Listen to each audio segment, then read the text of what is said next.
PNTLI clarifica kata lahalo detenção ba cidadão inicial CO e enaktuka raioa, mas B halo de identificação.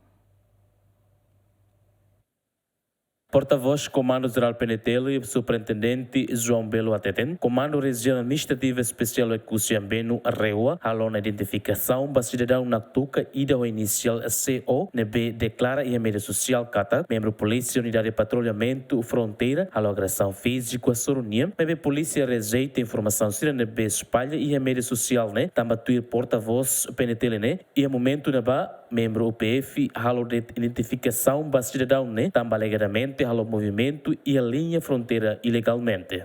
Incidente balu e a parte naktukania kita ni cidadão ida narang kosmas olin kualia e a mídia social kataknya hetan baku si membro UPF sira.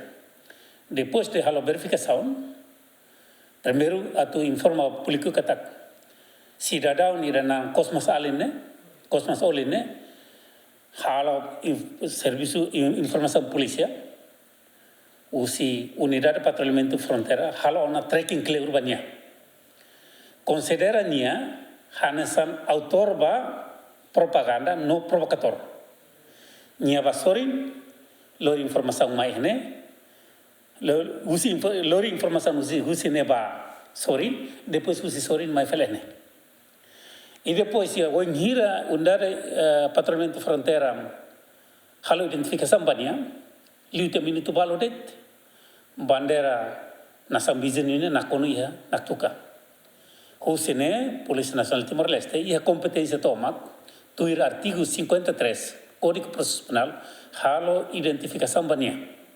Tambah saída, maknya halo movimento, ia hora sirena bamai, depois tambah saída ma acontece, depois de minha tamamai íamos movimento botira o sisorin tamamai né o se declaração serena bem ita foto usinia o se informação serena ita foto usinia lá ia indicação ou usinia declaração rasik lá informa bahwa investigador ser kataknya hetan torturação então cidadão né consideramos bosok neve ita aplicamos artigo balu konaba lia bosok nebe nia publica em mídia social. Nebe ita liga ba soberania estado, ita la bela halimaro soberania estado, cidadão unida la bela halo provocação tu sai, a tu estraga estabilidade nacional. Te considera Hanson Oin, halo provocação, lança agitação, informação falso e depois impede serviço autoridade de segurança. Comando PNTLI Reua halo ona processo ba cidadão CO ho di apresenta ba Ministério Público. João Carlos, GMN.